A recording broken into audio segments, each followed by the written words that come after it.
High above the clouds, where the air thins to silver and silence rules the world, Mount Everest guards her oldest secret. The Tibetans call it Migyo, the half-man, half-beast guardian of the snows. Some say it is a remnant of a forgotten race. Others say it is a soul that refused to choose between heaven and earth.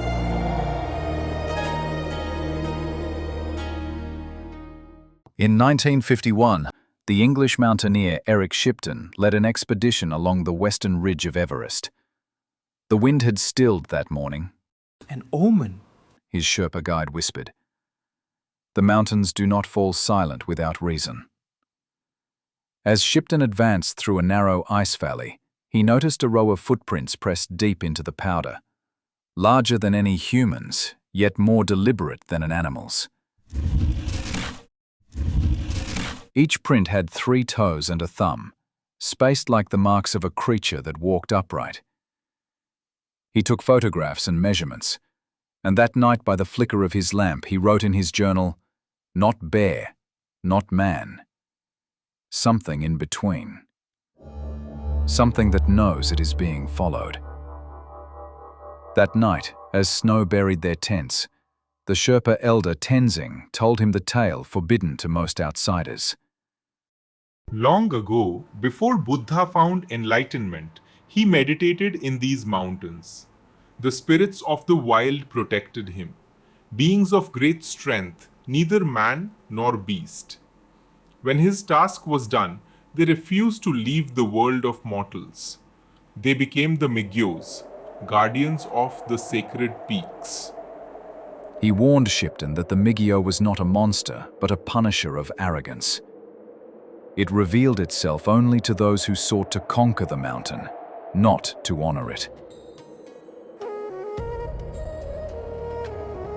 On the 7th day, Shipton ventured ahead of his team.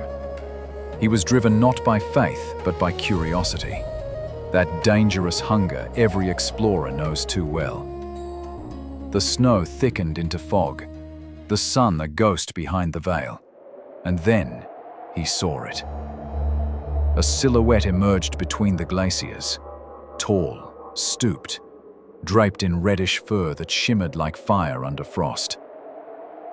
Its face was human, gaunt yet serene, with eyes that reflected the same calm as the mountain itself. Shipton froze. The Migyo turned its head slowly, as if to study him. Then, with deliberate grace, it placed one hand over its chest, a gesture not of threat, but of warning, and vanished into the storm. When his team found him hours later, Shipton was kneeling in the snow, his camera clutched tight, but his eyes distant. In London, the photographs he sent back were studied, debated, dismissed as hoaxes. Yet even today, Sherpas leave offerings of butter lamps and barley on the high passes. When storms howl and snow buries the paths, they whisper a prayer. Migyo, guardian of the snows, let us pass in peace. According to an old Tibetan legend, while Buddha meditated alone on the meaning of human life in the mountains, he was accompanied by his faithful Migyos, who defended him against beasts and brought him food. In ancient Hindu engravings, the Prince Buddha is depicted with 2 of these mysterious creatures. Since then, the Migyo has been regarded by Tibetans as a semi-divine guardian, akin to the revered snow lion of their temples.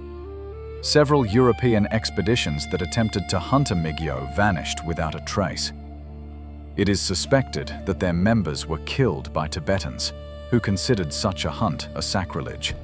Still, many storytellers link the Migyo of Tibetan legend with the creature now called the Yeti, or abominable snowman. In truth, the 2 names come from different traditions. Migyo, or Migo, means man of the snows, a guardian spirit, half human, half beast. While Yeti is a Western adaptation of local Himalayan terms like Yeti and Meto Kangmi. reshaped into the myth of a mysterious snow creature. Over time, explorers merged both legends, turning the Migyo's spiritual protector into the Yeti's mountain monster. Yet in Tibetan belief, the Migyo was never meant to be hunted. It stood as a warning against human pride before the sacred power of the mountains.